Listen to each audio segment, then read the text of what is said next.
parcial.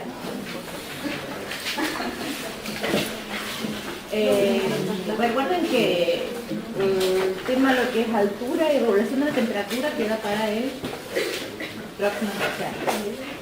Pero recuerden que todos los parciales son integradores. Bueno, ya se han dado cuenta que tuvieron que volver para atrás constantemente durante este periodo de clase. Así que recuerden eso como para que a medida que van estudiando vuelvan repasando cuestiones previas, ¿sí?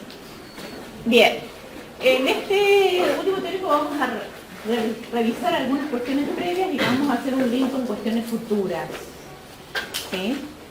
Porque obviamente cuando hablamos de ritmos biológicos estamos hablando de la integración neuroendócrina. O sea que volvemos al inicio del cuatrienio. Bien, ¿se acuerdan que habíamos hablado de que el concepto de homeostasis, si bien no es que cambió, sino que fue evolucionando para perfeccionar su significado? Uno de los primeros cambios fue que en vez de pasó a llamarse homeosinesis. ¿Cómo debería haberse llamado al principio? ¿Por qué? Justamente porque la palabra, al terminar en cinesis, deja más evidente que son cambios dinámicos en el sistema. Entonces, vamos a ir incorporando así, después vamos a terminar en el último concepto durante las próximas clases. Pero justamente cuando hablamos de homocinesis, ahora vamos a dar el ejemplo de cuando hablamos que son procesos dinámicos, para que salgan de ver todo como en diapositivas de PowerPoint. Y también hemos hablado de que siempre cuando se habla de homeostasis, más allá de la evolución de la palabra, se habían ido generando baches en la teoría, porque siempre se empezó hablando de homeostasis reactiva, que fueron la mayoría de los procesos que vieron ustedes, salvo varios ejemplos, como se vio regulación de la de lo que era la homeostasis predictiva y anticipatoria. ¿Se acuerdan que había dos típicos ejemplos? En los ciclos de vigilia-sueño, cómo es que normalmente se mantienen, ¿sí? Y la elevación de cortisol antes del despertar. Y esos son los dos ejemplos que vamos a usar para interpretar los ritmos biológicos. El ritmo de sueño y la elevación del cortisol al despertar. Obviamente que no son los únicos dos ritmos que se establecen. Esto ya lo hemos visto al principio. Prácticamente todos los parámetros fisiológicos tienen un ritmo. Fíjense que ese ritmo, ¿sí?, se repite cada 24 horas. Son patrones de variación diarios. Por eso, como son ritmos oscilatorios cercanos a las 24 horas, es que los llamamos ritmos circadianos. La mayoría, ¿sí?, prácticamente todas, y ya van a entender, todas las funciones biológicas tienen patrones circadianos. Nosotros los vemos representados así, en esos gráficos. Entonces volvemos al concepto de homeostasis predictiva, que hablábamos de variaciones rítmicas. Justamente por eso los ritmos circadianos entran dentro de este concepto. Y entonces se acuñó la idea de que existía un sistema que mantiene esos ritmos cercanos a las 24 horas, o esos ritmos circadianos. No quiere decir que sean los únicos que existen, por eso decimos ritmos biológicos como gran concepto, pero cuando hablamos del humano y de las implicancias funcionales y clínicas, ¿sí?, los más importantes son los ritmos circadianos. Después hay ultradianos, pero nos vamos a centrar entre los ritmos biológicos en los circadianos. Y como ejemplo, vigilia-sueño, elevación del cortisol matinal. ¿Se entiende cómo vamos a ir con la clase? Bien. Entonces, lo primero que se pensó dentro de este ejemplo de homeostasis predictiva, que son los ritmos circadianos, era si estaba generada por ambiente, por señales ambientales. Obviamente, si se veía que el ritmo vigilia-sueño, ¿sí?, o elevación matutina del cortisol, que se pensó como señal del ambiente, la luz, ¿sí? La primera pregunta, ¿cómo la trataron de responder a esa primera pregunta? Lo que hicieron fue una prueba, en el año 1960, cuando se empezaron a contar esto, se llama la prueba del Bunker porque utilizaron un habitáculo de la Segunda Guerra Mundial donde metieron a varias personas voluntarias, totalmente aislados, obviamente, del ritmo luz-noche, del ritmo ¿sí? día-noche, totalmente aislados y de cualquier señal que les diera indicios de qué hora del día era. Y fueron midiendo varios de los parámetros fisiológicos. Esos voluntarios se decía que estaban en un vacío temporal porque no tenían ninguna referencia que les dijera qué momento del día era, ni cuántos días estaban pasando. Obviamente, condiciones constantes de todo. Constantes de todo. Y eso se llama free running. O sea que el cuerpo está en free running. Obviamente que eso que hicieron en humanos, que dio resultados interesantes, lo replicaron en ratones. ¿Sí?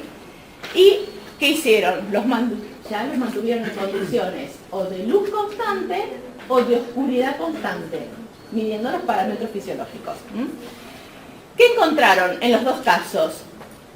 Que se seguía manteniendo, a pesar de las condiciones de free running, o sea, de oscuridad constante o de luz constante, ese ritmo cercano a 24 horas, no era exactamente 24 horas, 24,5, 25, si era un humano, si era un ratón, dependiendo de la especie de ratón, pero se seguía manteniendo el ritmo circadiano de los parámetros medidos. Obviamente, ¿qué se preguntaron entonces? Si su primera pregunta fue, depende de la señal lumínica, ¿sí? Entonces, si elimina la señal lumínica día-noche, teóricamente deberían eliminarse los ritmos, volverse locos. Resulta que no se volvieron locos, siguieron manteniéndose cercanos a 24 horas. O sea, rechazaron hipótesis. ¿Se entiende? La hipótesis era, dependen de la luz. Entonces, ¿qué se preguntaron cuando rechazaron la hipótesis? ¿De qué depende? Si no dependen de la luz, ¿qué estructura es la que está marcando el ritmo? O como dice ahí, marcapaso. ¿Y dónde podía encontrarse esa estructura? Obviamente, si la mayoría de los parámetros, ustedes ya saben, los parámetros vitales, dependen de estructuras relacionadas con el hipotálamo, prácticamente todas las conductas, todos los parámetros fisiológicos dependen, o sea que era muy probable que la estructura que marca el ritmo esté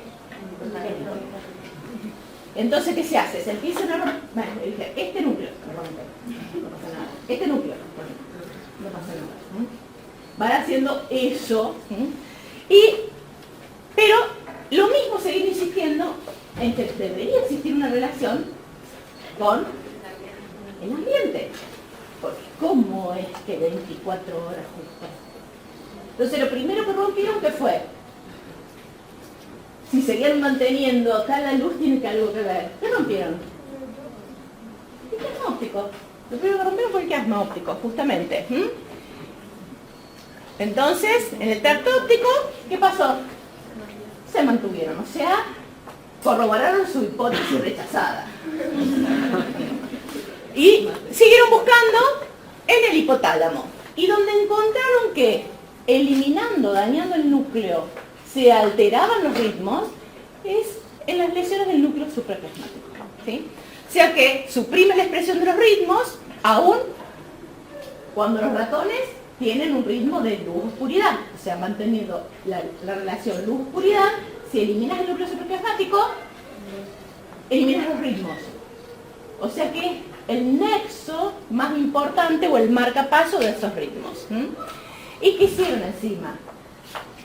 A los que se lo eliminaron, sacaron de cierto del núcleo supraquiasmático, se lo implantaron y volvieron a restablecer los ritmos. Por eso hicieron trasplantes del núcleo supraquiasmático. O sea que no había duda de que el núcleo supraquiasmático era el que participaba de esos ritmos. Pero también se dieron cuenta de otra cosa, que no todos los ritmos. Había algunos patrones fisiológicos que seguían manteniendo su ritmo, más allá de que el núcleo estuviera roto. O sea que dependían de otras estructuras. Por ejemplo, la anticipación a la comida y la temperatura corporal. Casi todo el resto de los otros parámetros fisiológicos perdían su ritmo al romper el núcleo supraquiasmático. Por eso es que se llama marcapaso o master clock. Ustedes lo ubican el núcleo supraquiasmático. ¿Sí? Si no lo ubican, buscan libros en anatomía. porque ya se viene en neuroanatomía, así que ya estamos, ya vienen. Bien, como su nombre lo dice, íntima relación con el quiasma óptico, fíjense, íntima relación con todos los núcleos del hipotálamo, que vieron íntimamente en los primeros trabajos prácticos de esta unidad. No sé si les voy dando pistas. Bien. Y cuando lo veo más cerca, fíjense, núcleo paraventricular y abajo ese chiquitito que está ahí marcadito es el núcleo supraquiasmático. Íntima relación. Muy cerca, ¿sí? ¿Y qué otra cosa vieron? Que el tracto retino-hipotalámico llega directamente al núcleo supraquiasmático. O sea que recibe referencias directas de la retina. O sea que en realidad tiene que haber alguna. Si recibe información de la retina, tiene que haber alguna relación. No estaban tan equivocados los primeros que lo buscaban. Lo que sí, encontraron que si esto es lo que mantiene el ritmo, tiene que tener un ritmo propio. El mismo concepto que marcapaso del nodo sinusal. Tienen que tener un ritmo propio. ¿Y qué encontraron? Sí, tiene un patrón rítmico de utilización de glucosa, o sea que tiene más actividad durante el día, oscilaciones en la frecuencia de potenciales de acción que se descargan. Sí, o sea, ¿qué quiere decir eso? Que le rompieron cualquier integración con cualquier otra estructura y sigue teniendo una frecuencia de descarga. ¿Sí? Lo cultivaron in vitro, midieron la electrofisiología, tiene patrones de descarga. O sea, solas de las células, como el nodo sinusal, tienen un patrón de descarga. Lo que sí vieron es que es circadiano su patrón de descarga. O sea, por alguna razón, no es al azar, sino que tiene un ritmo de 24 horas su actividad. La pregunta siguiente fue cómo se genera el ritmo. Así como ahora sabemos cómo se genera el ritmo no sinusal, la pregunta es cómo se genera el ritmo circadiano de estas neuronas. Y obviamente la única explicación, la explicación real llegó con la genética, las técnicas moleculares. ¿Qué encontraron? Que hay dos genes muy importantes, que no sé si los vieron en genética. ¿Sí? Dos genes. El gen PER, le pusieron PER, ¿por qué? Porque cuando hicieron animales knockout, o sea, animales sin ese gen, perdían totalmente el ritmo y la periodicidad de cualquier función. Por eso le pusieron PER de periodicidad. Obviamente libera una proteína. Y el gen TIM de Timeless, ¿sí? Que obviamente tiene proteína TIM, que es esa proteína que se unen las dos, forman un dímero, van al núcleo y regulan la síntesis de la proteína PER. O sea que esa síntesis proteica está autorregulada y se autorregula en un ritmo circadiano. Y esas proteínas y esos genes están en todas las células del organismo. ¿Se entiende? Todas las células tienen esos genes. Eso quiere decir que todas las células tienen un ritmo de función que está regulado por esos productos génicos. Por eso decía, sabemos los principales parámetros fisiológicos, pero se supone, al estar ubicuamente en todas las células, que todas las funciones fisiológicas tienen un ritmo circadiano. Bien, entonces, ¿qué empezaron a buscar? En la filogenia, cuando se empiezan a expresar estos genes de oxidación periódica con ritmo circadiano. Y acá se los marco. Son esos tres. Fíjense, el último es el PER, que apareció, pero hay otros. Y si ustedes ven las últimas tres filas, ¿sí? ¿A dónde los empezamos a encontrar? Las bacterias. Las bacterias que tienen esos genes, o sea que también tienen un ritmo circadiano. Básicamente, ¿por qué? Porque sí o sí es el contacto con los tiempos geofísicos. ¿Sí? Posiblemente si la vida se hubiera desarrollado en Saturno serían otros tiempos geofísicos, no de 24 horas. ¿Se entiende? ¿Sí? Bien. Solo que cuando hablamos de cómo se genera el ritmo son mecanismos moleculares, ¿sí? Y que están en todas las células. Ahora, volvamos al problema original. Estábamos en el búnker, ¿se acuerdan? Que teníamos un free running que es de 24,5 a 25 horas, ¿sí? Cuando estas personas estaban ahí, se medían sus parámetros, tenían un ritmo de entre 24,5 y 25. Y en condiciones normales, o sea, cuando estamos expuestos al ritmo luz-oscuridad geofísico, los ritmos son de 24 horas. O sea que hay un pequeño desfasaje entre el ritmo de ese reloj endógeno principal, porque sabemos que todo el resto de las células tienen, pero este es el principal, porque cuando se destruía, todos los ritmos se desfasaban, y el ritmo que está establecido por la relación día-noche. Obviamente hay que volver a decir, tiene que ver, ¿sí? Obviamente tiene que ver. ¿Por qué? Porque los ritmos internos están sincronizados con el periodo de luz-oscuridad, ¿sí? Deben estar sincronizados para poder adaptarse al ritmo luz-oscuridad. Entonces la siguiente pregunta es, ¿cómo se sincronizan? ¿Tá? ¿Cómo se coordina el reloj endógeno con los cambios ambientales? Con el ritmo de la luz-oscuridad, que encima cambia con las estaciones. ¿Sí? Bien. Núcleo supraplasmático, dijimos, es la señal principal y tiene que ajustar sus oscilaciones. La luz sería, le llaman dador de tiempo, esa palabra en alemán, porque los alemanes fueron los primeros que estudiaron, pero se encuentran en los libros, quiere decir dador de tiempo. La luz es el principal dador de tiempo para sincronizar la actividad del núcleo supraplasmático. ¿Sí? Entonces, ¿cómo lo hace? Obviamente que recibe información por el tracto retino hipotalámico. ¿Sí? Pero ustedes ya han estudiado la retina en histología. ¿Sí? Ahí la tienen, todas las capas de la retina. ¿Sí?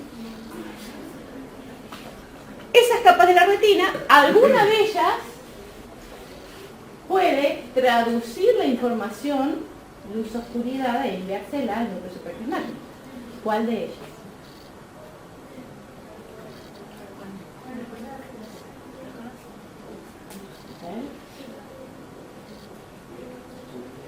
No sé. Fíjense que cuando vemos la inervación del tracto retino hipotalámico llega directamente al núcleo supraplasmático. O sea, no hay dudas de que la información viene por ahí. O sea que tenemos parte del sistema. La luz como principal dador de tiempo o señal externa. Fotorreceptores, porque son fotorreceptores, son fotones los que impactan nuestras células, ¿sí? Que llegan a través de una vía aferente, que es el retino hipotalámico, al núcleo supraplasmático, que es el marcapaso, y de allí, por vías eferentes de ese marcapaso, va a sincronizar todos los relojes endógenos de todas las células del cuerpo. Ahora, la pregunta es cómo se traduce, cómo se procesa esa información lumínica para llegar al núcleo supraplasmático. Como dijimos, son fotorreceptores. Y nosotros siempre decimos, ¿fotorreceptores qué decimos? ¿Cuáles son fotorreceptores en la retina? Bueno, hay otros. No eran los conos, no eran los bastones, sino que son células ganglionares diferenciadas. Que se llaman células ganglionarias intrínsecamente fotosensibles, y esa es su sigla. ¿Sí? O sea que tienen la capacidad de procesar la señal lumínica, pero no para formar imagen en la corteza visual, sino para que vaya al núcleo supraplasmático. ¿Sí? Entonces, ahí tenemos diferenciado los que son fotorreceptores, conos y bastones, que van a ir, van por el mismo nervio, ¿sí? Pero unos van a la corteza visual y otros van al núcleo supraplasmático. Fíjense que la señal de los fotones no impacta en conos y bastones, sino que impacta en estas células especializadas ganglionares y llegan al núcleo supraplasmático. Obviamente tiene que tener una sustancia. Sí. Sí, cuando cortaron el nervio óptico se inhibió esa señal. No, pasa que, acuérdate que estaban buscando el reloj endógeno. Entonces, la primera idea era, no existe, cortaron el núcleo y seguía existiendo. El reloj endógeno era ahí la búsqueda. Pero al cortarle, porque esa señal, ¿cómo corroborarías vos? Qué buena pregunta para hacer. Decís, ¿cómo corroborarías vos que la información va por ahí? Mantenés al animal en ritmo, luz, oscuridad, le cortas el quiasma, ¿sí? Pero sigue teniendo el ritmo, pero de 24,55, no de 24. ¿Sí? Sí tiene el de 24 cuando está íntegro el quiasma. Exactamente, o sea, tenés el reloj endógeno, que evolutivamente es el marcapaso, pero si ese reloj endógeno tiene que sincronizar, o sea, ponerla, miren como nos fuimos de hora, ponemos la hora, bueno, el reloj es viejo, ¿no? Ponés así la hora porque te desfasaste. Y constantemente tiene que sincronizar, porque tenemos las estaciones, chicos, acá se acortaron los días un montón, en 15 días, perdimos 3 horas de luz. Nuestro núcleo supraquiasmático está sincronizando constantemente con el largo de los días, la cantidad de horas de luz, cantidad de horas de noche. ¿Se entiende el concepto? ¿Sí? Es el reloj endógeno, pero a su vez tiene que sincronizar con el ambiente. ¿Quién ayuda a sincronizar con el ambiente? Estas células ganglionares, que son las que traducen información lumínica y que llega al núcleo supraquiasmático. Para poder hacer eso, que tienen una molécula que pueda recibir los fotones, ¿sí? Así como los conos y bastones, ¿sí? Pueden traducir esa información, y en este caso tenemos que la longitud de onda que activa estas células ganglionares va de 400 a 600 nanómetros, con un pico, o sea, su mayor reactividad es los 480. ¿Ustedes se acuerdan cuál es el espectro de luz visible?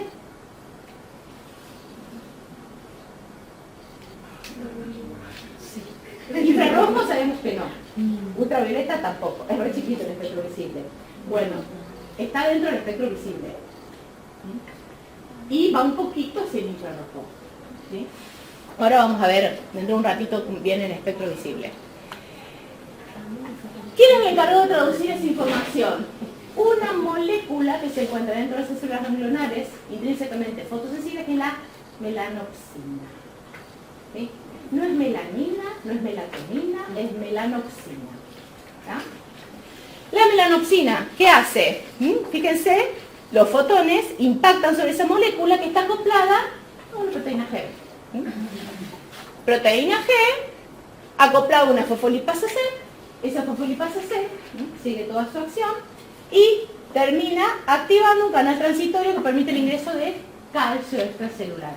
Y así es como se despolariza esa vía que parte directamente ¿de dónde? De las células ganglionares intrínsecamente fotosensibles, que no es visual, no pertenece al sistema visual. ¿Sí? Bien, entonces vamos a ir completando el panorama. Tenemos la retina, dentro de la retina las células ganglionares, esas células ganglionares fotosensibles, ¿ven? Los mismos axones conforman el nervio y que van a liberar el núcleo supraquiasmático. Glutamato, o sea que estimulan el núcleo supraquiasmático, glutamato, principal neurotransmisor estimulador, y se colibera con un péptido activador de la dimelatociclasa. Y eso ya le está diciendo cuál es el mecanismo de acción. Aumentan los niveles de AMP cíclico. Y fíjense qué hace, al aumentar el calcio a través de los niveles de AMP cíclico, activa una quinasa, que fosforila el G, sitio de un ADN, y ¿qué hace? Regula la expresión de los genes PER, que son los responsables de establecer el ciclo. Entonces, va modificando de acuerdo a la señal, ¿sí? ¿Qué cosa? De acuerdo a la cantidad de luz, se modifica la actividad de esos genes que tienen que ver con el reloj endógeno. Esto se va complicando. Complejizando es la palabra. ¿Qué tenemos? Ahí tenemos las células ganglionares. IP, RGC son las células ganglionares. Esta de acá abajo, esa roja que está ahí. Fíjense que también recibe aferencias, ¿ven las flechas que recibe? De conos, de bastones y de neuronas dopaminérgicas. O sea que integra otras señales. No nos importa. En algún otro momento del sistema nervioso lo veremos. Pero tengan en cuenta que al recibir señales, quiere decir que está integrando otras funciones en él. Y está llevando a través de un solo axón, que es de donde sale ello, esa información al núcleo supraquiasmático, ¿sí? Y fíjense ahí que tenemos que esos axones no llegan solo al núcleo supraquiasmático, que es el primero, llegan a otras estructuras del hipotálamo. O sea que también está haciendo lo mismo, está informando directamente a algunas estructuras hipotalámicas de la cantidad de luz que hay durante esos días. ¿Se entiende? Bien, pero vamos a enfocarnos en dónde, en el núcleo supraquiasmático, que es el principal, porque sabemos que si lo destruimos, todo el resto no funciona, por eso sabemos que es el principal.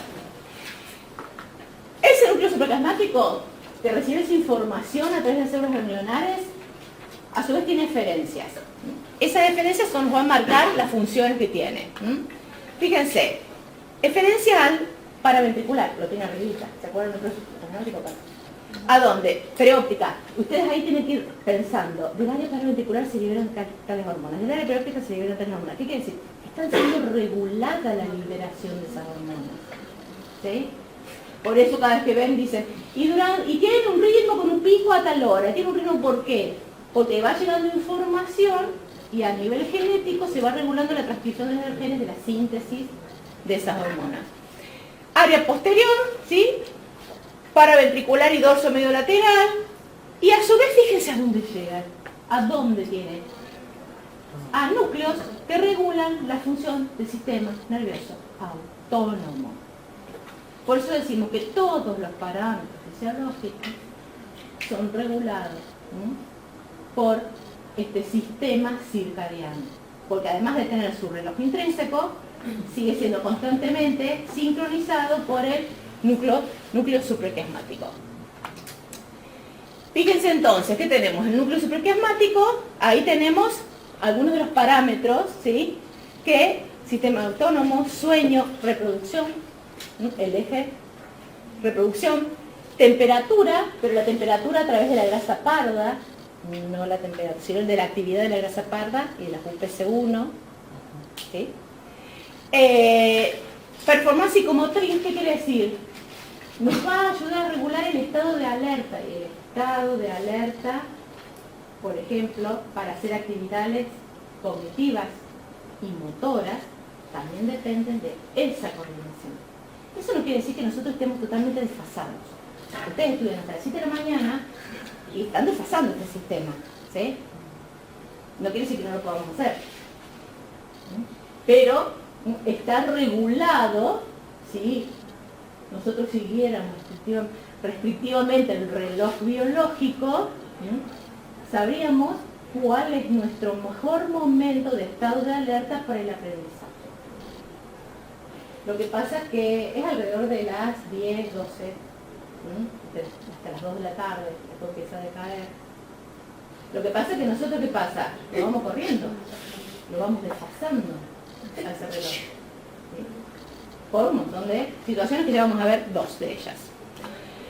Ven, fíjense todo lo entonces que se va regulando a través de esta sincronización día-noche. Durante el día vamos a tener, fíjense, al amanecer, el aumento de cortisol, aumento de los niveles de testosterona, cerca del mediodía aumento de los niveles de hiponectina, a la tarde aumento los niveles de insulina.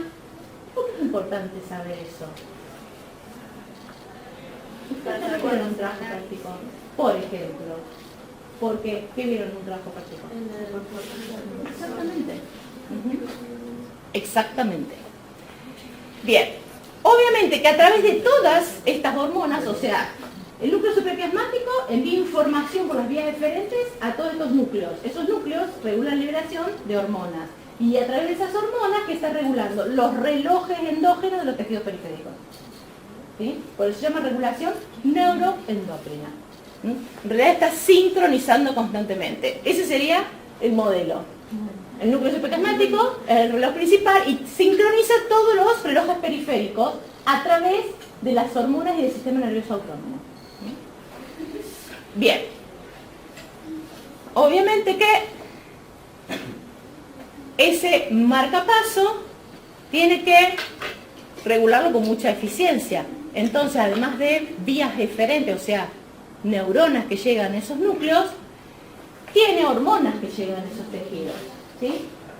La principal hormona que ayuda a sincronizar a través de la actividad del núcleo supraquiasmático es la melatonina.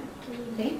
¿Se entiende? Entonces hay neuronas desde el núcleo supraquiasmático, pero a su vez ese núcleo supraquiasmático regula la liberación de una hormona que vía sanguínea va a ayudar a sincronizar muchos aspectos de los parámetros fisiológicos, que es la melatonina, obviamente liberada desde dónde, de la glándula pineal.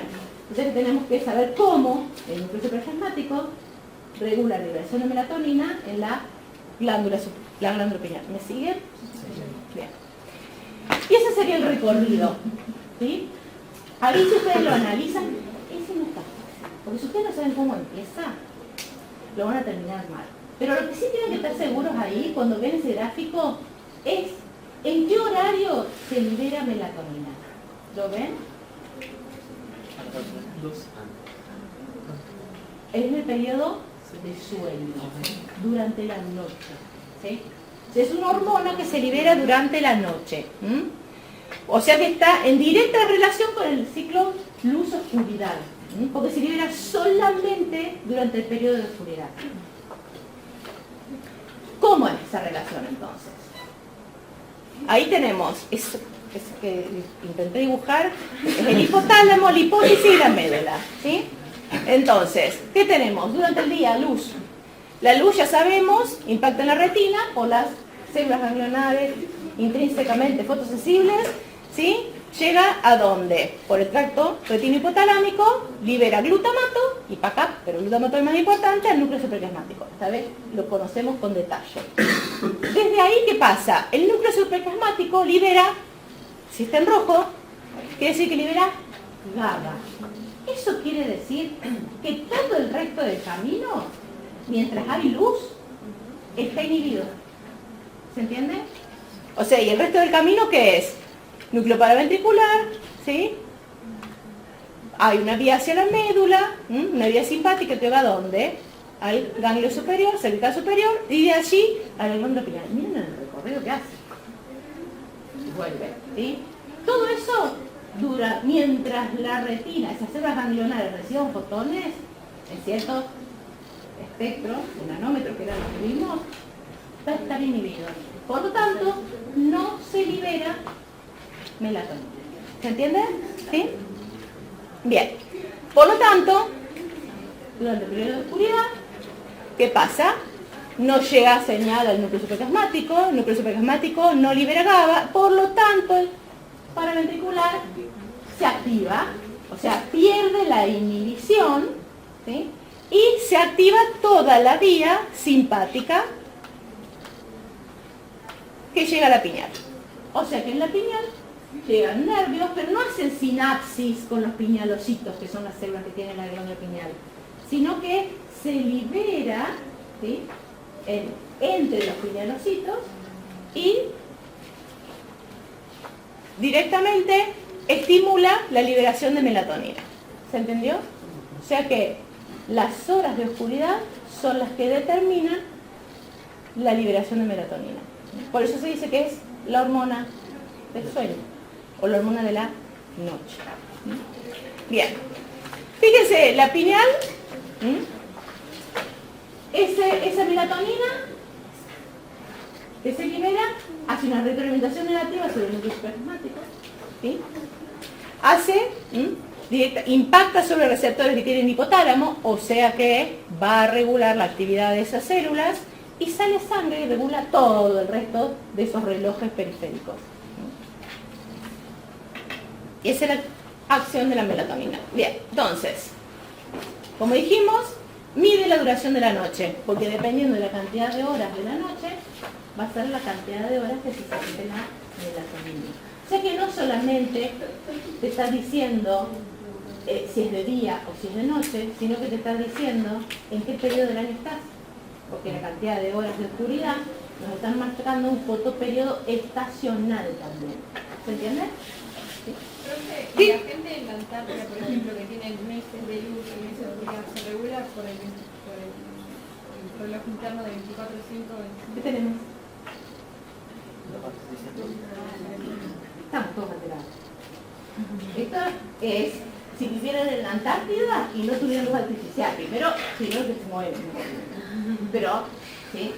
Justamente por eso lo importante es mantener el ritmo a pesar de estar en una situación extrema. O sea, lo que tienen que hacer es tratar de mantener un ritmo, luz, oscuridad, como nosotros mantenemos los bibliotecas. Un ritmo, luz, oscuridad. Pues si no se alteran todos los parámetros fisiológicos. ¿Sí? Perfecto. Y la disminución de las tiroides durante el periodo invernal tiene que ver directamente esto. Tiene que ver con eso, igual que las glándulas, los testículos, todo se achica en el periodo invernal en los animales que viven en su ambiente, ¿no? ¿Por qué? Tiene que ver con la adaptación al periodo en que están viviendo, que no es apto para la reproducción, por ejemplo. Bien, origen químico de la melatonina. Entonces, acá que tenemos modelizado todo el circuito que vimos, se libera, dijimos, norepinefrina, noradrenalina, actúa sobre receptores beta, que aumentan los niveles de AMP cíclico, y a su vez, el único, el que es el precursor, es el triptofano, que ingresa directamente al melanocito, se transforma en serotonina, y a través de una enzima, que es la que es activada por la unión a los receptores beta, por esa cascada, recién ahí se activa y pasa de serotonina a melatonina. O sea que, si comemos más chocolate, estamos seguros que vamos a secretar suficiente serotonina, porque tanto vamos a producir suficiente melatonina. Y vamos a ver que la dieta tiene mucho que ver con eso. ¿Sí? Bien, entonces fíjense que ahí, ¿qué pasa? Esta actividad, ahí ven abajo, ven que el tamaño, la amplitud de la onda es la misma, pero fíjense lo que cambia con la hora de oscuridad. Claro, la duración, la cantidad de horas que se libera melatonina en el verano es mucho menor que la que se libera en el invierno, porque depende de la cantidad de horas de oscuridad.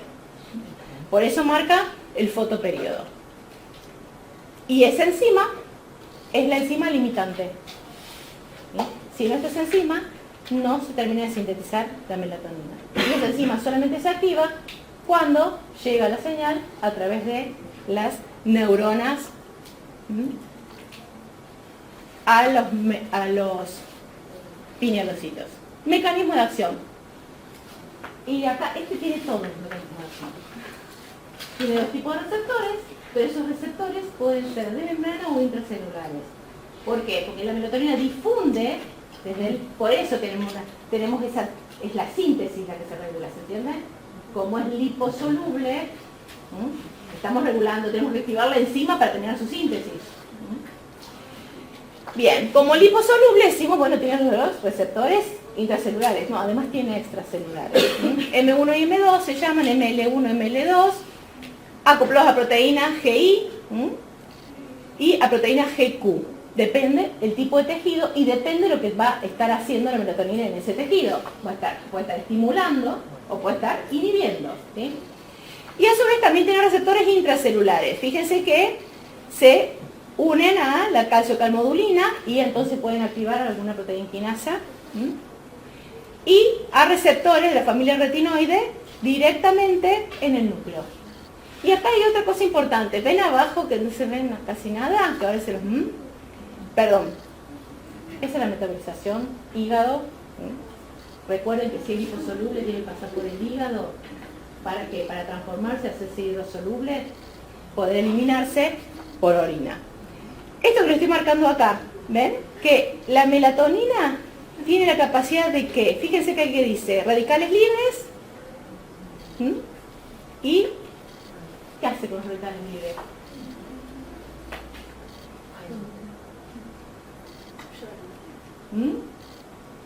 Principalmente los radicales libres que se producen en el núcleo que pueden afectar el ADN.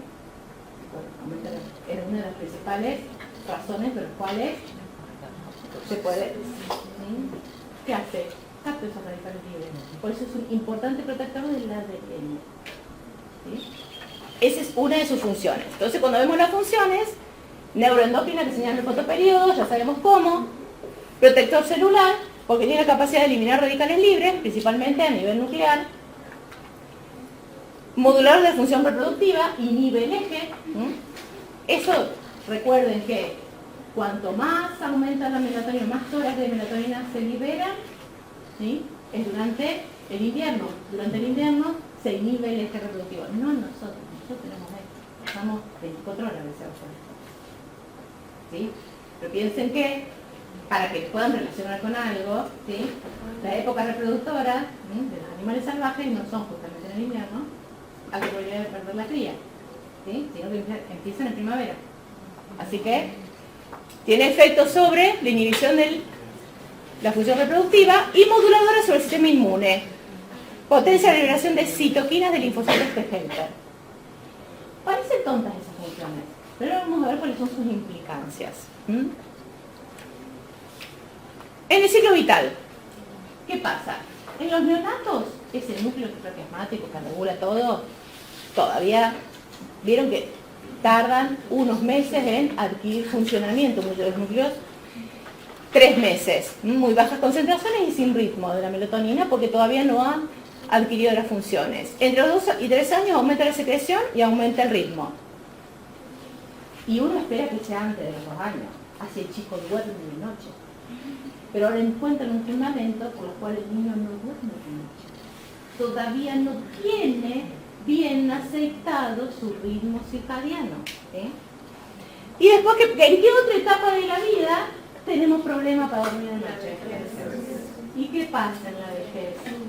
Se van degradando todos los sistemas y los niveles de melatonina, si bien se liberan, son muy bajos. Y eso ya nos está diciendo que la melatonina tiene una importante relación con el ritmo, vigilia, sueño. Porque en los dos extremos de la vida sabemos que tenemos problemas con el sueño y vemos que la melatonina o no está del todo regulado su ritmo o disminuye mucho. Creo que es la próxima. Acá. ¿Ven? El de abajo es después de los 65 años. Ínfimo. Problemas para inducir el sueño. ¿Sí? Cortos periodos de levantamiento. ¿Sí? Puede ser por otras razones, pero pensemos en una persona normal, sana, que tiene más de 65 años, comienza a tener problemas para conciliar el sueño. Fíjense, justamente, si correlacionamos la cantidad de melatonina en el ciclo vital y la cantidad de horas de sueño, cómo va cayendo en el ciclo vital. ¿Ven? ¿Sí? De casi 20 horas en los neonatos a 4 horitas mayores de 65. Eso fue lo primero que hizo pensar, hay una correlación positiva, ¿se entiende? Hay una correlación entre la melatonina y el sueño. Bien, para poder entender la correlación entre la melatonina y el sueño, primero tenemos que entender qué es el sueño. Y cómo se genera el sueño. ¿Sí? ¿Cuántos de ustedes estuvieron estudiando anoche? Muchas horas. Muchas horas. Bien. ¿Tienen sueño? Sí. Bien. Porque aumentaron mucho su actividad cerebral, no durmieron, entonces acumularon adenosina. Adenosina, que es el metabolito final de qué? El ATP. Sus neuronas estuvieron consumiendo mucho ATP y empezaron a liberar adenosina al líquido extracelular. ¿Sí? Y esa acumulación de adenosina es justamente, fíjense, ¿qué pasa acá? Nivel de adenosina, a medida que nos mantenemos despiertos, se van acumulando adenosina en ese líquido extracelular. Y en algunos núcleos cerebrales, eso estimula el sueño. Los núcleos cerebrales que tienen receptores A1, o sea, receptores para adenosina A1. Fíjense acá que tenemos. Cuando se activan esos receptores por el aumento de adenosina, se genera el sueño. Fíjense qué pasa cuando bloqueamos los receptores. Nos mantenemos despiertos. ¿Ustedes cómo se mantuvieron despiertos? Bueno, ¿y qué harán todas esas sustancias? Bloquean los receptores de adenosina. ¿Sí? Por eso ayuda a mantenernos despiertos. ¿Ah? O sea que todo es una cuestión de acumulación de adenosina y en realidad no evitamos la acumulación de adenosina. En realidad lo que estamos haciendo es bloqueando los receptores a través de los cuales actúa la adenosina. Por eso nos mantenemos despiertos. ¿Sí? Lo que no quiere decir mantenerse despierto, que se mantengan en el mismo estado de alerta y capacidad cognitiva. ¿Se entiende el concepto? Todo, ahí están todos los fármacos, todo. Yo no les dejo solamente sustancias naturales. Bien, entonces, ¿cómo pasamos del estado de vigilia al estado de sueño? ¿Sí? Ya tienen una idea, acumulación de adenosina. Es la que genera lo que se llama la onda de sueño. A medida que vas acumulando adenosina en el líquido extracelular, principalmente ¿en dónde? Alrededor de los centros de vigilia del tronco. O sea, se va acumulando adenosina en esos sectores, se activan los receptores A1 que inhiben la actividad de ¿qué neuronas principalmente? Las colinérgicas, que son las que mantienen el estado de alerta. ¿Sí? Y a su vez, esa adenosina tiene un efecto estimulador en lo que se conoce como centros del sueño. Núcleo preóptico ventrolateral. O sea que por un lado estamos inhibiendo los centros que nos mantienen despiertos y atentos y estamos estimulando los centros del sueño. Y es así como, a través de la actividad de la adenosina, ahí tenemos los centros del sueño, ¿ven? Esos, a su vez, más allá de la adenosina, cuando se activan los centros del sueño, tienen eferencias que van e inhiben los centros de vigilia. O sea que refuerza la actividad de la adenosina. Y eso es lo que nos va a llevar al sueño. La melatonina, ¿qué hace? Induce el sueño en los horarios nocturnos. ¿Podemos contrarrestar el efecto de la melatonina? Sí. Con té, mate, etcétera, etcétera, etcétera, que no quiero saber. ¿Sí? O sea que, para el sueño generado por los metabolitos cerebrales, que modifican la función del centro del sueño, activándolo e inhiben el centro de vigilia, y la melatonina es el que mantiene el sueño durante las horas de la noche y lo coordina con la cantidad de horas de la etapa del año que se está viviendo. ¿Sí? Esas serían las dos funciones. Obviamente que dijimos que principalmente la adenosina actúa sobre las neuronas colinérgicas que mantienen el estado de vigilia. Y ahí volvemos al TP número 2, creo que era. Sistema colinérgico difuso. ¿Sí? ¿Qué tenemos acá? Sistema colinérgico difuso, y ahí tenemos todos los principales núcleos. Fíjense a dónde irradian, a la corteza. O sea que si esos núcleos disminuyen su actividad, la actividad cortical disminuye. Por eso digo, se pueden mantener despiertos. Otra cosa es el estado neurocognitivo que tengan durante esas horas. O sea, la eficiencia del aprendizaje no es la misma. ¿Está? Bien, pero no solamente el sistema colinérgico, tenemos también como núcleos que regulan la vigilia, serotoninérgicos, noradrenérgicos. ¿Sí? ¿Se acuerdan? ¿No? Sistemas colinérgicos. Noradrenérgicos, serotoninérgicos, colinérgicos. Todos tienen relación con ese sistema vigilia-sueño. ¿Sí? Principalmente el colinérgico es el que activa las zonas, pero es mantenido por el resto. ¿Qué otros sistemas y qué otros núcleos son los principales núcleos que nos mantienen en estado de vigilia? Lucus ceruleus, que libera noradrenalina, rafe medio dorsal, que libera serotonina, túbero mamilar, histamina, y el área tegmental ventral, dopamina. ¿Sí? O sea, estas son las principales estructuras que nos ayudan a mantener el estado de vigilia y mantener un estado de alerta adecuado. Entonces, cuando hablamos del ritmo o del ciclo vigilia-sueño, tenemos que tener dos cosas en consideración. En el estado de sueño, la reactividad de la conciencia está reducida. Tiene reactividad de la conciencia. No estamos en estado vegetativo. ¿Se entiende? Esa es la diferencia. Hay reactividad de conciencia. Contenidos de la conciencia están suspendidos o son ilógicos. Suspendidos cuando no hay nada. Ilógicos cuando tenemos sueños. ¿Sí? O sea que hay reactividad de conciencia, pero los contenidos no son los que esperamos a veces. Reducción rápidamente reversible de la capacidad de interactuar con el medio. Hay una reducción, ahí me falta una coma. Coma, rápidamente reversible. ¿Cómo? ¿Se entiende la importancia de la coma? Bien, ¿qué quiere decir? Que reduce la reactividad, pero es rápidamente reversible. ¿Qué quiere decir? Que podemos pasar rápidamente a estar despiertos ante algún estímulo supraumbral, ¿sí? Y los estímulos internos, la reactividad o la respuesta a los estímulos internos es mayor que a los estímulos externos. O sea, a las 6:30 de la mañana tenés la vejiga llena y te vas a despertar y vas a ir a hacer pis. Pero a las 7:30 de la mañana, capaz que tu mamá te tiene que dar un balde de agua fría para que te despiertes. ¿Se entiende la diferencia? Reactividad de estímulos internos, reactividad de estímulos externos. En el estado de vigilia se activan los hemisferios cerebrales por esto que dijimos, principalmente colinérgico y después todo el resto de los sistemas motorios difusos, prácticamente todos nos están activando. Hay reactividad de conciencia, los contenidos de la conciencia se expresan, y no en forma ilógica, aunque a veces sí, y el individuo interactúa con el medio. Por lo tanto, dijimos la palabra conciencia varias veces, vamos a definir desde la fisiología que llamamos conciencia. Capacidad de reaccionar ante estímulos del medio externo o interno e integrarlo a las redes neuronales. ¿Sí? Eso es lo que nosotros denominamos como conciencia. Y después vamos a ver, a partir de que empecemos neuro, todos los procesos que se dan durante los estados de conciencia. ¿Sí? Entonces, ¿por qué? En esos estados de conciencia vamos a tener los contenidos y la reactividad. ¿Los contenidos de la conciencia dónde van a estar? Contenidos.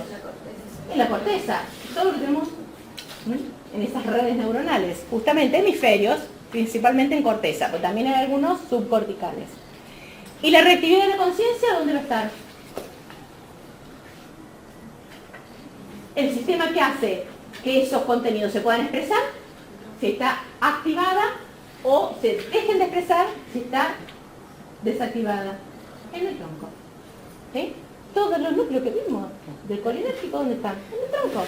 ¿Sí? Así que, tronco cerebral. Bien. O sea que, tengan esto en cuenta. Nosotros vamos a ver a partir del neuro todos los procesos que se dan en estados de conciencia, que están ligados directamente al estado vigilia-sueño, que está ligado directamente a un ritmo biológico mediado principalmente por la melatonina. Bien, entonces, a su vez, ¿se acuerdan que cuando vimos las células ganglionares fotosensibles, dijimos, hacen esto, pero también hacen otras cosas, porque tenían un montón de otras vías, dijimos, ¿no?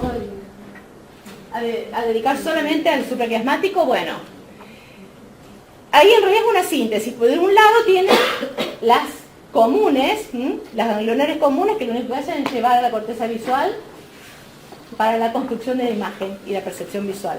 Del otro lado tienen las intrínsecamente fotosensibles, que se dividen en dos funciones. Una es la principalmente los ritmos biológicos y la otra es el reflejo pupilar. ¿Sí? También, piénsenlo para el sistema nervioso, pero piénsenlo, cuando tengan que hacer el reflejo pupilar, ¿saben dónde tienen que empezarlo? ¿Sí? Son las que se activan y que recorren para... Pero a su vez tienen otras funciones. Fíjense que no llegan solamente al núcleo supraquiasmático, sino que llegan a otra cantidad de núcleos. Y esos núcleos, acá tenemos el del reflejo pupilar, pero tenemos núcleos talámicos del colículo superior, ¿qué hacen? Mantienen el estado de vigilia, mantienen el estado de alerta, mantienen el estado de conciencia. O sea que no es que solamente va al núcleo supraquiasmático y a través de él regula, sino que ella misma, esas neuronas, con esas vías aferentes, también modulan los niveles de conciencia. En el sistema de vigilia, el estado de alerta y el sistema cognitivo cortical. Todas esas cosas que vamos a empezar a ver después de parcial. Bien, dijimos, a nosotros nos pasa un montón de cosas porque estamos supeditados ¿a qué? A la cantidad de horas de luz artificial. Yo no sé si ustedes tienen pajar alguna, o sea, pues allá no se usa, pero mi abuela tenía un canario. Y mi abuela a las 8 de la noche agarraba y le ponía la fundita al jaula. ¿Por qué? para mantener el ritmo, pobre bicho. Lo que estaba haciendo es cuidar su ritmo biológico, sin saber, no tenía ni idea de eso. Yo creo que no había terminado la secundaria, ¿sí?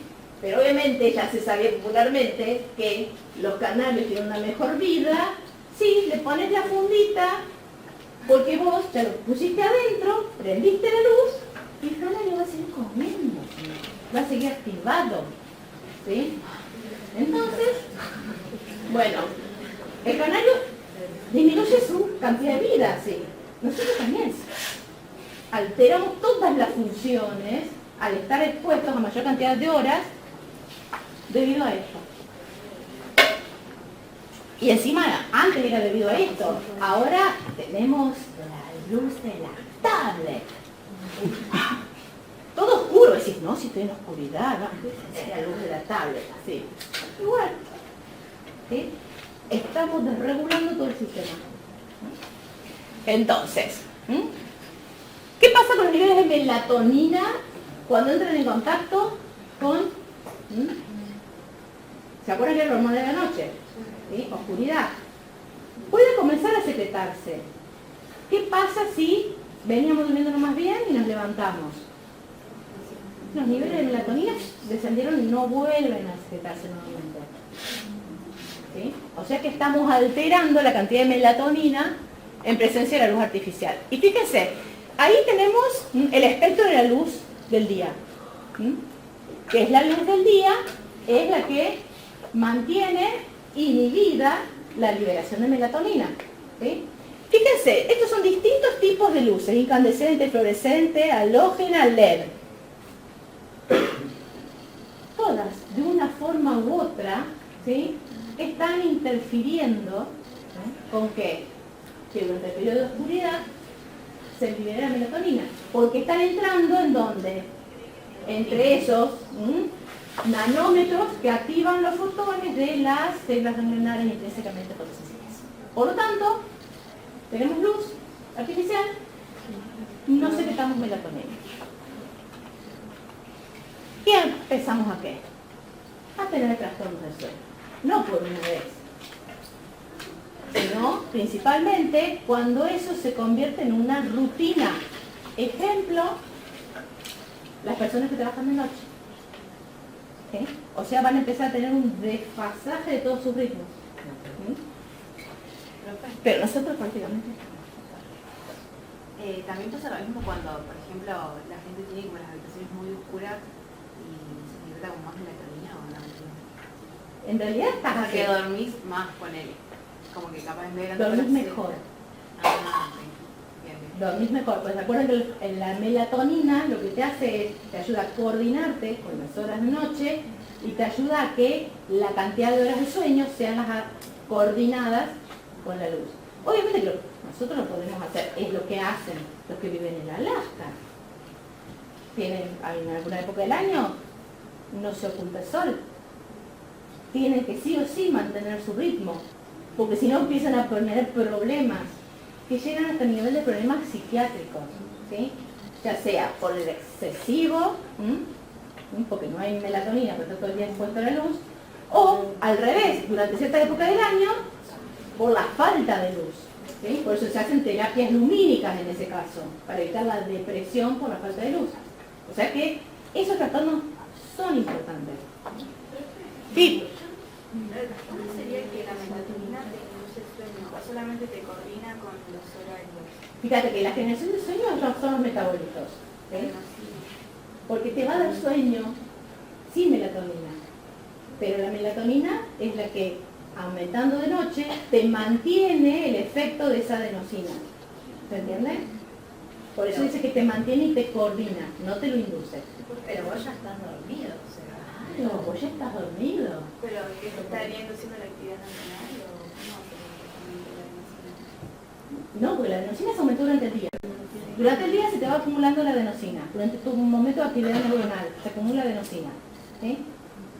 Eso hace que se estimule el centro del sueño, se llena el centro de vigilia, te da sueño, te vas a dormir, aumenta los niveles de melatonina, te mantiene dormido la melatonina, ¿sí?, durante las horas del sueño. O sea, por eso te ayuda a coordinar y te mantiene el sueño. Por eso decía que lo que induce son los metabolitos, los que mantienen y coordinan es la melatonina. Por eso, si por alguna razón te despertás, prendés la luz, listo, la melatonina cayó. Y anda para no conciliar el sueño. Si ya los niveles de adenosina bajaron. ¿Sí? Bien. Fíjense qué pasa cuando desbaratamos el ritmo. Cuando desbaratamos el ritmo, se desbaratan todos los parámetros que dependen de ese ritmo. ¿Sí? Los niveles de cortisol, los niveles de sueño profundo, los momentos de sueño profundo, perdemos los niveles de sueño profundo. No descansamos realmente. Después veremos el sueño REM nervioso, pero digamos, se altera el ritmo del sueño, se alteran todas las funciones. Y vamos a tener distintos problemas. No nos damos cuenta a veces, los pasamos de largo. Pero si eso se hace crónico, como en el caso de las personas que tienen invertido el ciclo, sí podemos llegar a tener algunas enfermedades, como digo, enfermedades psiquiátricas, ¿sí? La principal una de ellas es la depresión, desórdenes cardiovasculares, ¿sí? Reproductivos. ¿Qué dijimos? ¿Sí? Que se modifica el eje, ¿sí? O sea que hay un montón. Y fíjense el último. ¿Qué dice? Incremento de la probabilidad de tener cáncer. ¿Por qué? Exactamente. Si no estás inhibiendo el nivel de melatonina, que tiene un efecto protector del ADN, durante años estás exponiendo ese ADN a todos los radicales libres que se van acumulando durante el día. ¿Sí? Bueno, termino la computadora. Ahí tengo la diapositiva, se las adelanto. ¿Cómo se dieron cuenta de esa correlación en realidad? ¿Cómo la investigaron? Después la receta, sí, ahora voy a pasar rápido. Empezaron a ver que en las mujeres que empezaron a trabajar en turnos invertidos, o sea, de noche, aumentó un 40% la incidencia de cáncer de mama. ¿Sí? Y entonces dijeron, puede haber una relación. ¿Sí? Y sí, había una relación. Ahora después la vamos a ver bien. Pero ahí es justamente donde comenzaron a estudiar su relación. Obviamente ¿qué se hizo? Se sintetizó la melatonina, ¿sí? Pastillita, y la tienen en la farmacia, la tienen en la propaganda, la tienen. Pero ¿qué te dice? Inductor del sueño, ¿sí? Pero en realidad no es inductora del sueño, sino que te ayuda a coordinar con el ciclo luz-oscuridad, ¿sí? Es regulador del ritmo vigilia-sueño. Sincroniza, ¿sí? Bueno, acá teníamos esto que le decía de melatonina y cáncer. ¿Qué pasó? Dijimos que, por un lado, tenés menos efecto protector de los radicales libres de ADN. Y por otro lado, ¿se acuerdan que decíamos? Los niveles altos de melatonina y niveles de eje. Desaparecen los niveles de melatonina, mayores niveles de estrógenos circulantes constantemente. ¿Sí? ¿Y cuáles son los tipos de cáncer de mama que habían aumentado? Los estrógenos dependientes. ¿Sí? O sea que ahí hicieron toda la correlación y para evaluar realmente si había correlación, ¿qué hicieron? Estudios in vitro. Fíjense que vieron que la melatonina inhibía la proliferación de las células tumorales mamarias. O sea que tiene un efecto directo a su vez sobre el desarrollo del cáncer de mama. Justamente esa es la importancia de la aplicación de los ritmos biológicos. Les voy a contar una cosa que me pasó una vez, para que ustedes vean que a veces me asusta un poquito, pero ustedes van a ver. Una vez sorteamos un tema para una selección docente y el tema ritmos biológicos. Cuando llegó el médico a dar la clase, puso ciclos biológicos. Mitosis, meiosis, yo decía, en algún momento tiene que llegar a los ritmos. Y qué a la biológico. O sea, ni siquiera hay que tener la capacidad de buscar en internet la palabra adecuada, ¿se entiende? Y actualmente es muy importante, ustedes ya lo vieron, tienen que saber a qué hora se hacen los estudios, porque los diagnósticos son más efectivos, las terapias son más efectivas.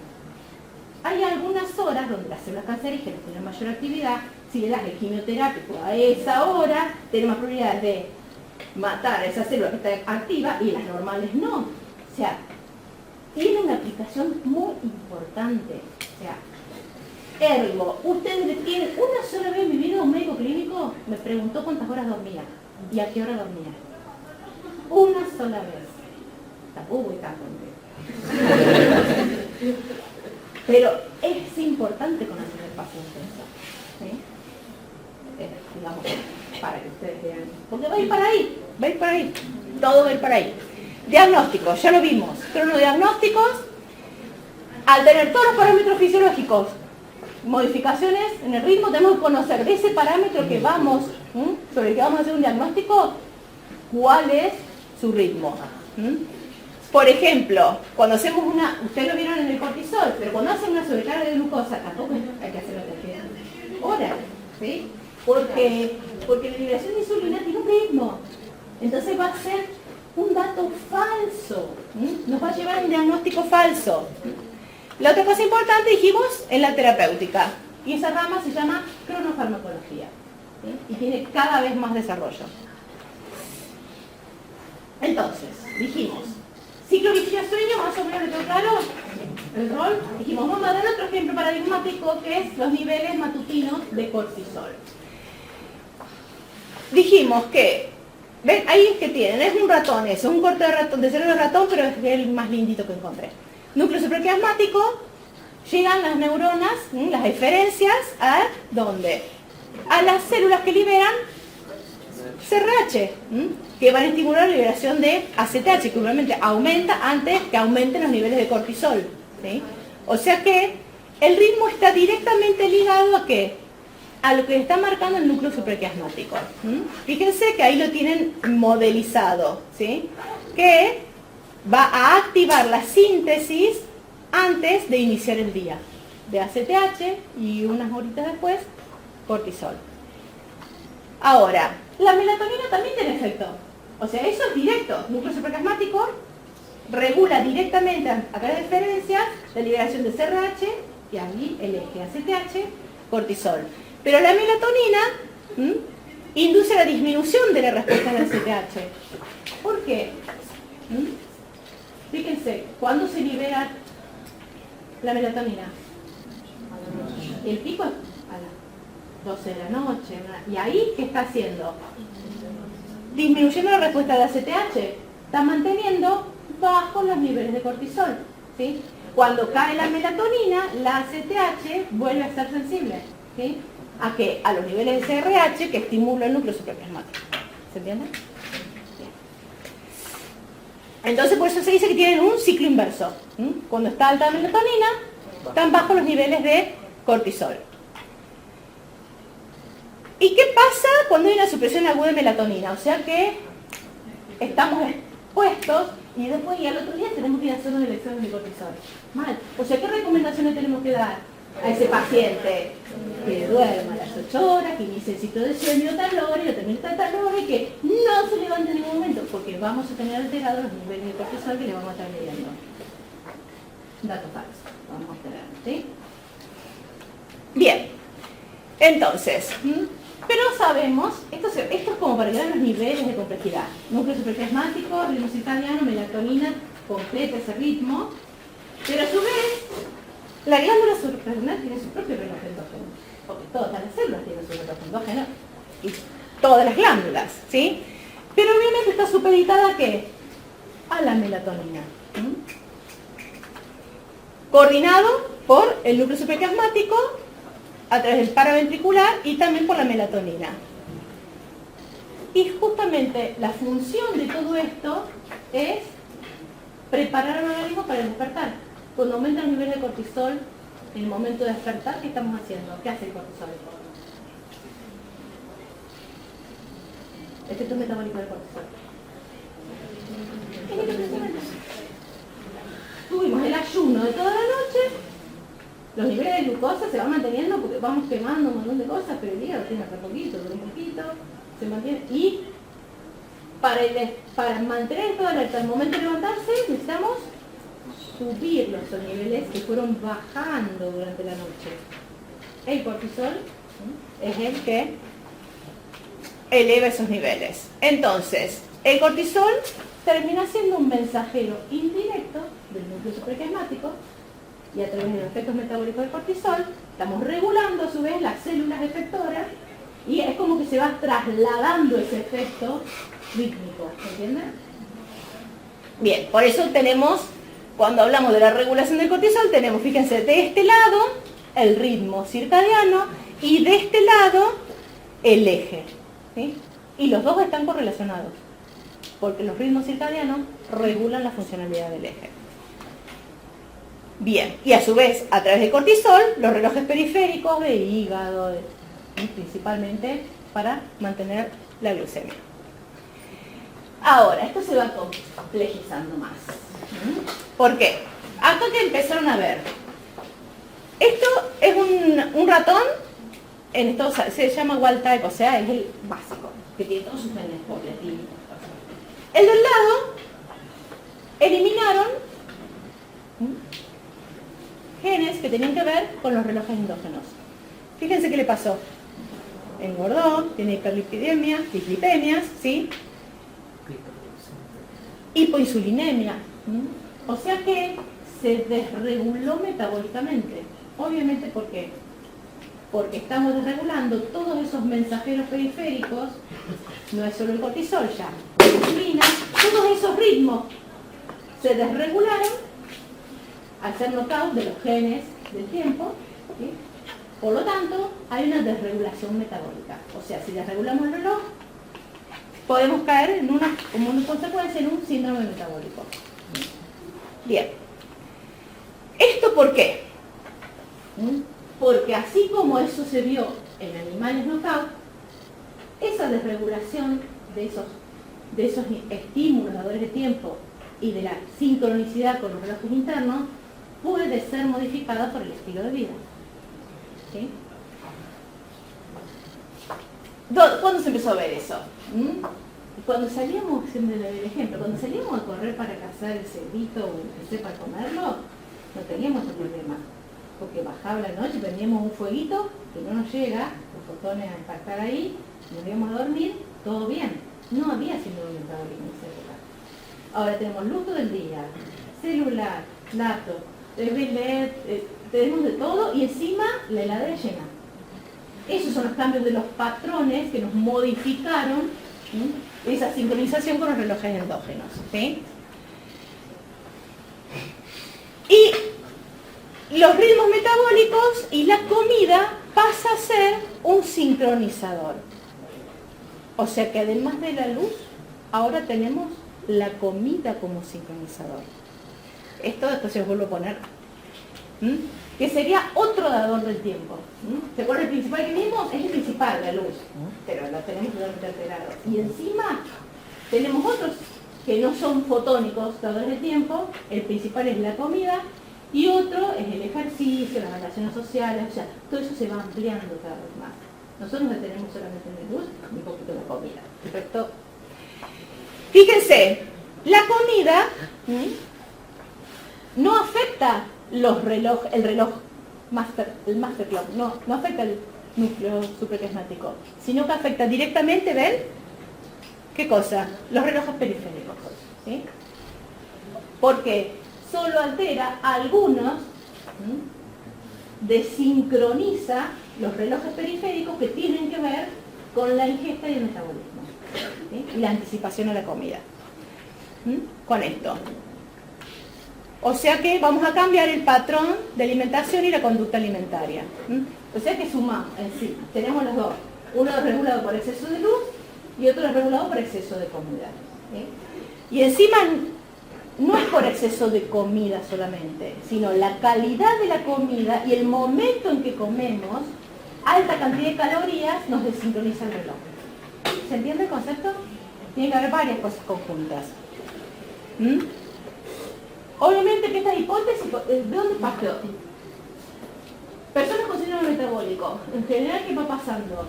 Se quedan cada vez más tiempo en su casa, más tiempo despiertos de noche, ¿sí? Y comen abultadas cantidades de calorías en determinadas horas.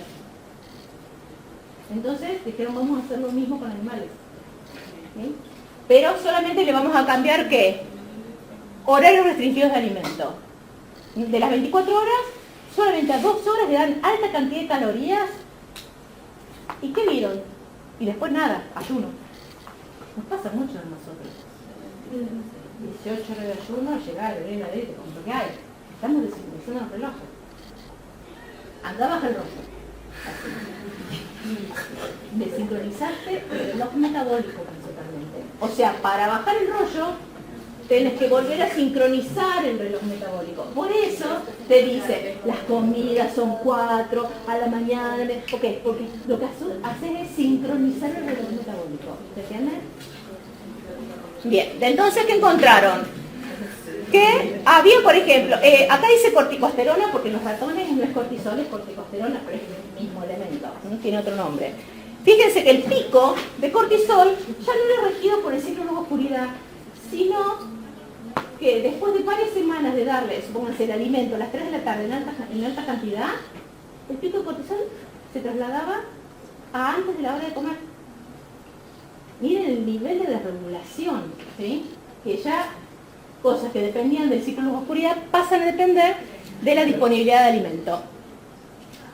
Todavía no saben cómo. Porque No saben entendí cómo. La relación. ¿Por qué se eleva el cortisol y hiperglicemia encima antes de comer? Y antes de comer. No saben cómo ni por qué. Todos los procesos endócrinos y sobre todo los relacionados con el balance energético fueron desplazados, o sea, el núcleo supraplasmático dejó de ser el sincronizador y la hora de alimentación pasó a ser la que sincroniza los niveles hormonales relacionados con el metabolismo. Eso es justamente que se reemplaza. O sea que el alimento se vuelve el sincronizador de eventos conductuales y fisiológicos. Conductuales, ¿por qué? En el sentido de que las conductas anticipatorias de búsqueda de evento comienzan a darse no en las 4 horas establecidas, sino en la hora previa a la que ya establecimos a ese animal la única hora en que recibe alimento. ¿Sí? O sea que modifica la conducta anticipatoria de búsqueda de alimento. La identidad del reloj no se sabe. O sea, ya saben todo del sincronizador por luz. Recién ahora están viendo dónde estaría la estructura sincronizadora por alimento. ¿Dónde piensan que está? ¿Dónde pensarían ustedes que está? Hipotálamo. ¿Qué estructura de hipotálamo?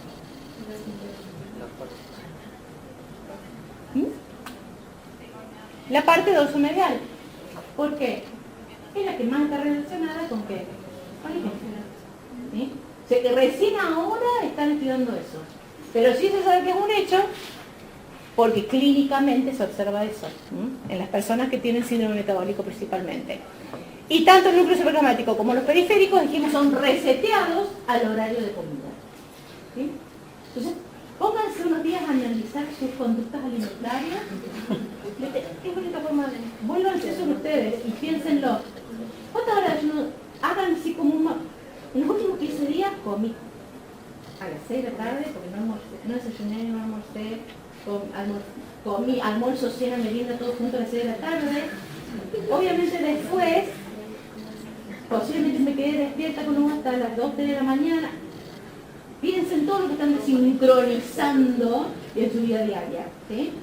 Y todo eso va a tener efecto a nivel cognitivo. Y encima, no solamente el horario de la comida, sino también la calidad de la comida. Porque cuando esas ratas lo que le dieron fueron comidas ricas en grasa, desregularon el ritmo del núcleo supraquiasmático. O sea, ¿vieron eso que veíamos que tiene su ritmo de 24 horas? Se desfasó. No saben cómo todavía. ¿Sí? El cómo todavía no se sabe. Sabe solamente que se desfasó.